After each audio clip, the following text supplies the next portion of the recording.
ఒక తల్లి తన కొడుకు చేసిన పనికి తన చేతులతో తానే విషం పెట్టి చంపేసింది. కోర్టులో ఎందుకు చంపేశావు అని జడ్జి అడిగిన ప్రశ్నకి ఆ తల్లి చెప్పిన సమాధానం విని జడ్జికి, మీడియా వాళ్ళందరికీ నోట మాట రాలేదు. ఇంతకీ ఆ తల్లి ఏం చెప్పింది? అసలు ఏం జరిగింది? సోమవారము ఉదయం 10 గంటల సమయము. కోర్టు ఆవరణంతా నిశ్శబ్దంగా ఉంది. అందరూ చెవులు రిక్కించి మరీ వింటున్నారు. లాయర్ గారు పేపర్స్ జడ్జి గారికి అందించి మౌనంగా నిల్చున్నారు. జడ్జి గారు 15 నిమిషాలు పరిశీలించి వాదోపవాదాలు మొదలు పెట్టండి అన్నారు. ఇక మొదలయ్యింది లాయర్ శ్రీహరి గారి వాదన అనే కంటే అభిప్రాయము అనొచ్చు. ఎందుకంటే ఆయనతో వాదించేందుకు ప్రతిగా ఎవరూ లేరు. శ్రీహరి గారు ఇలా చెప్తున్నారు. యువర్ ఆనర్, పవిత్ర అనబడు ఈ ముద్దాయి పవిత్రమైన భారతదేశంలో పుట్టి ఈ మట్టి మీద పుట్టిన ఏ ఆడది చేయని పని చేసింది. మాతృత్వాన్ని ఎంతో ఉన్నతంగా భావించే మన దేశంలో జనం చేతులెత్తి మొక్కే ఉన్నతమైన వైద్య వృత్తిలో ఉంటూ తన కొడుకును తానే స్వయంగా చంపేసింది. ఇలాంటి ఆడవారు ఈ దేశంలో ఉన్నారు అని చెప్పుకోవడానికి సిగ్గుచేటుగా ఉంది. ఆమె తన కొడుకును తానే చంపింది అనడానికి సాక్ష్యాలు మీ టేబుల్ మీద ఉన్నాయి. అన్నిటినీ పరిశీలించి తగిన శిక్ష విధించగలరని మనవి చేసుకుంటున్నాను అని వంగి వినయంగా నమస్కరించి తన ప్లేస్లోకి వెళ్ళి కూర్చున్నారు శ్రీహరి. మీరు చెప్పవలసింది ఏమైనా ఉందా అని జడ్జి గారు అడిగితే ఏమీ లేదు అన్నట్టు తలూపారు డాక్టర్ పవిత్ర. మీ తరపున వాదించడానికి లాయర్ ఎవరైనా ఉన్నారా, లేక మీరే ఏదైనా చెప్తారా? జడ్జి గారు అడిగారు. మీరు నాకు విధించబోయే శిక్ష ఏంటో చెప్పండి సార్. అప్పుడు నేను చెప్పాలి అనుకున్నది చెప్తాను. నేను నా బిడ్డను చంపాను అన్నది 100కి 100 పాళ్ళు నిజము. దానికి మీరు ఏ శిక్ష వేసినా అనుభవిస్తాను. కానీ శిక్ష అనుభవించడానికి వెళ్ళే ముందు నేను కొన్ని విషయాలు మాట్లాడాలి. అది కూడా మీడియా ముందు. మీరు పర్మిషన్ ఇస్తే నాకదే చాలు అని బోనులో ఉండే నమస్కరించారు డాక్టర్ పవిత్ర. అమర్ అనే బిడ్డను మీరే స్వయంగా హత్య చేశాను అని ఒప్పుకున్నందువలన ఐపీసీ సెక్షన్ 302 ప్రకారం యావజ్జీవ కారాగార శిక్ష విధించడమైనది అని తీర్పు చెప్పారు. జడ్జి గారి తీర్పును అంగీకరిస్తూ, మరి మీడియాతో మాట్లాడే ఏర్పాటు ఎప్పుడు చేస్తారు సార్ అని అడిగారు పవిత్ర. 2-3 రోజుల్లో ఏర్పాటు చేస్తాము అని చెప్పి సైన్ చేసి ఫైల్ క్లోజ్ చేసి జడ్జి గారు మరో కేసు కోసం చూస్తున్నారు.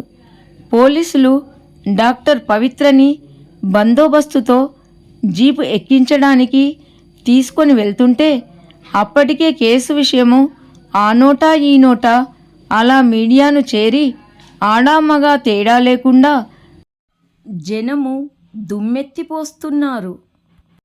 ఆమెకు దూరంగా ఉన్నా ఉమ్ముతున్నారు, చిత్కరించుకుంటున్నారు. అయినా కూడా ఆమె నవ్వుతూ సాగిపోతుంది. పవిత్ర భర్త మాత్రం ఈ విషయాన్ని జీర్ణించుకోలేకపోతున్నాడు. ఆమె ఎందుకలా చేసిందో తెలుసుకోలేకపోతున్నాడు. మానసికంగా కృంగి ప్రేమించి పెళ్లి చేసుకున్న భార్య లేక, అపురూపంగా పెంచుకున్న కొడుకు లేక ఒంటరివాడైపోయాడు. 2 రోజుల తర్వాత జడ్జి గారు చెప్పినట్టు మీడియా అంతా స్టేషన్ ముందు బార్లు తీరింది. వారి వెనుక ఉన్న జనాన్ని పోలీసులు దూరంగా ఉంచారు. ఆమె చెప్పింది వినడానికి లైవ్ టెలికాస్టు ఏర్పాటు చేశారు. ఆమె చాలా ఊదాగా ప్రశాంతంగా బయటకి వచ్చి నిలుచుంది. ఒక రిపోర్టర్ ఇలా అడిగాడు, మీ కన్నబిడ్డను మీరే చంపుకోవడం మీకు తప్పు అనిపించలేదా అని.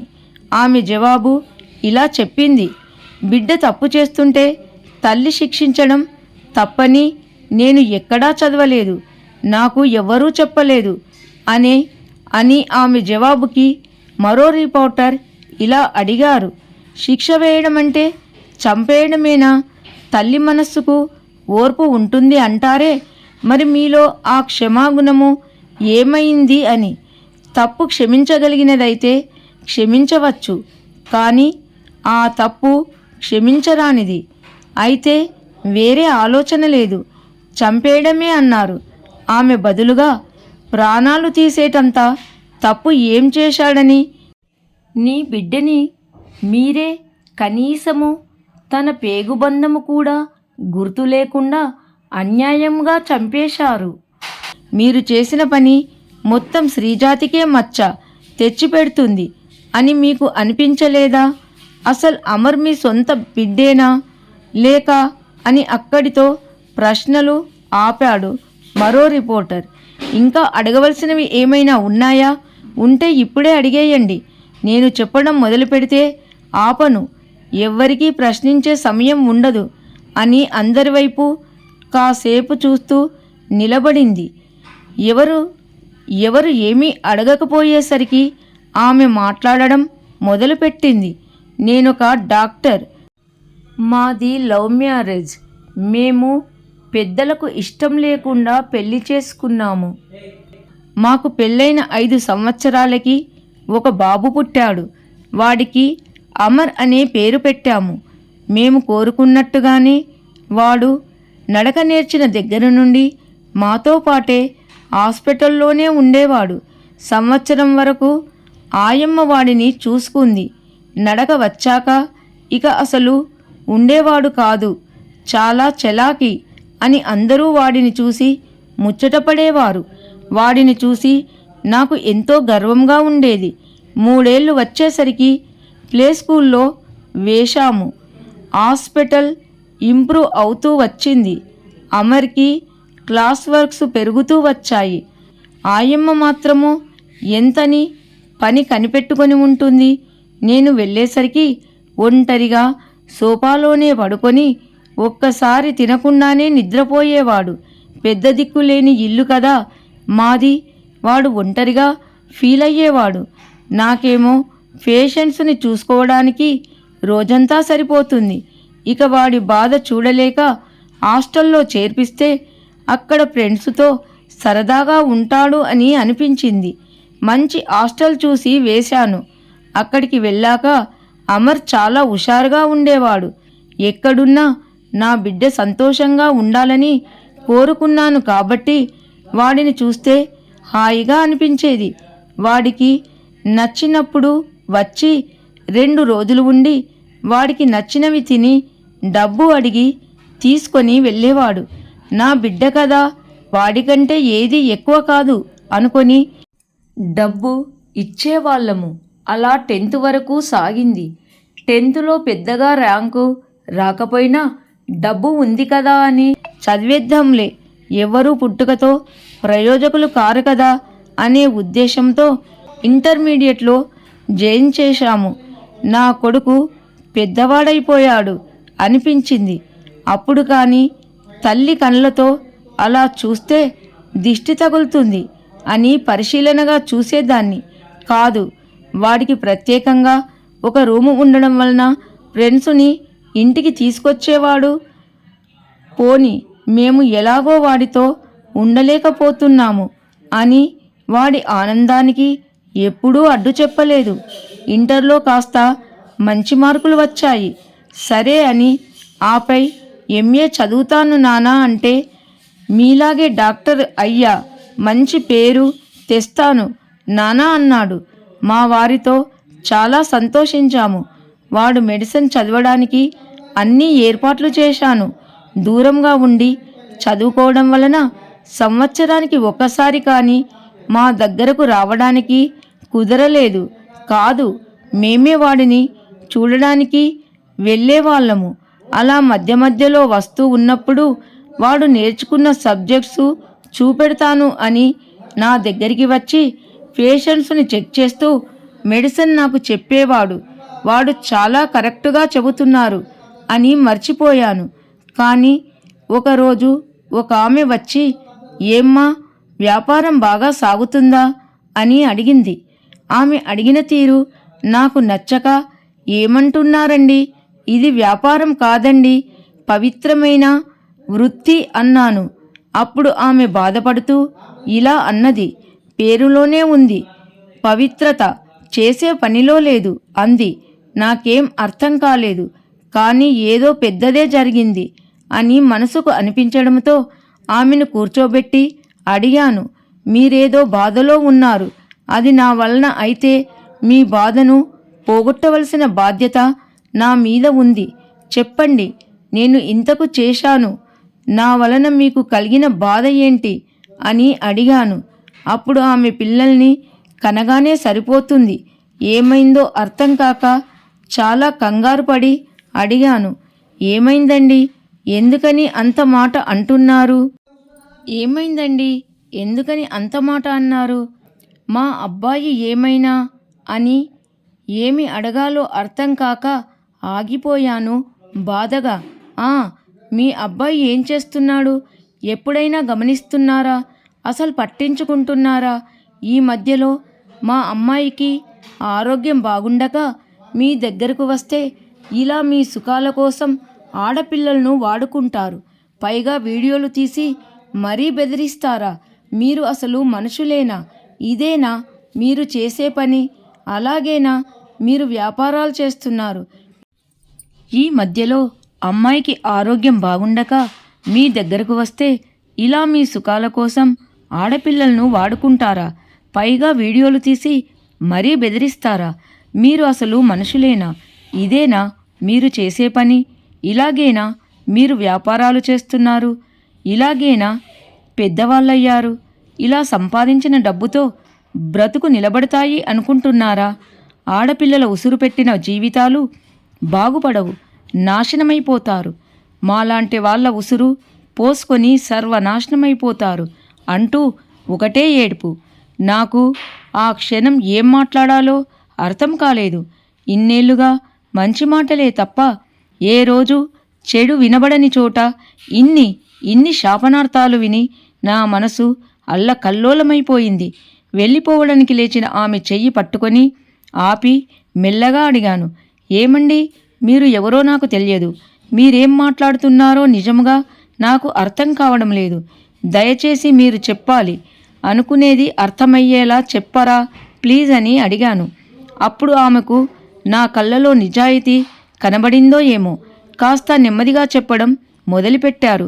మీ అబ్బాయి అమర్ వైద్యం కోసం వచ్చిన నా కూతుర్ని ట్రీట్మెంట్ అని చెప్పి మత్తుమందు ఇచ్చి అనుభవించి దానిని వీడియో తీసి మళ్ళీ రావాలని, రాకపోతే వీడియో షేర్ చేస్తానని బెదిరిస్తున్నాడు. నేను కాల్ చేసి మాట్లాడితే నువ్వైనా పర్వాలేదు, నీ కూతురైనా పర్వాలేదు అంటున్నాడు. నా కూతురికి మంచి సంబంధం వచ్చింది. ఇప్పుడు మీ అబ్బాయి ఇలా బెదిరిస్తున్నాడు. పోలీస్ స్టేషన్కి వెళ్దామంటే ఆడపిల్ల పరువు, జీవితం నాశనమైపోతాయని భయము. నాకేం చేయాలో అర్థం కావడం లేదు. అందుకే ఇలా వచ్చాను. ఆఖరిసరిగా మిమ్మల్ని తిట్టేసి ఇద్దరం ఏదో ఒకటి తాగి చచ్చిపోదాము అనుకున్నాము అంటూ ఏడుస్తుంటే నాకు నోటమాట రాలేదు. నా కొడుకు అమర్ ఇంత పని చేశాడా? అసలు నమ్మబుద్ధి కావడం లేదు. అలా ఆలోచిస్తూ ఉండిపోయాను. వెంటనే తేరుకొని ఆమెకు ధైర్యం చెప్పి పంపాను. అలాంటి ఆలోచనలు పెట్టుకోకండి, మీకే సమస్య రాకుండా నేను చూసుకుంటాను అని చెప్పాను. నా మాట మీద నమ్మకంతో ఆమె వెళ్ళింది. నా బుర్రంతా వేడెక్కిపోతుంది. ఏం చేయాలో అంటూ ఆలోచిస్తుంటే గుర్తుకొచ్చింది సీసీజీ ఫుటేజ్. అది ఓపెన్ చేస్తే చాలాసార్లు దానికెవరో క్లాత్ వేసినట్టు తెలుస్తుంది. అప్పుడు అర్థమైంది వాడు అక్కడే ఇలాంటి వేషాలు వేస్తున్నాడు అని. వాడు చేసే విధవ పనిని సాక్ష్యాలతో పట్టుకోవాలని ఓ రోజు కారులో వెళుతుండగా మాటల్లో పెట్టి మొబైల్ చేశాను. పోయింది అన్నట్టుగా నటించి కంప్లైంట్ ఇద్దాము అంటే వాడు వద్దు అనేశాడు. అప్పుడు వాడి మాటల్లో కంగారు నేను గమనించకపోలేదు. వెంటనే తెలిసిన ఒక హెకర్ని కలిసి మొబైల్లో ఉన్న డేటా అంతా కాపీ చేసి ఇవ్వమంటే ఇచ్చాడు. ఎవ్వరూ లేనప్పుడు సిస్టంలో చూస్తే నా మీద నాకే అసహ్యం వేసింది. వాడసలు నా కొడుకేనా అనిపించింది. వాడి కామానికి బలైన ఆడవారు ఎందరో. అందులో అక్క లేదు, చెల్లి లేదు, తల్లి లేదు.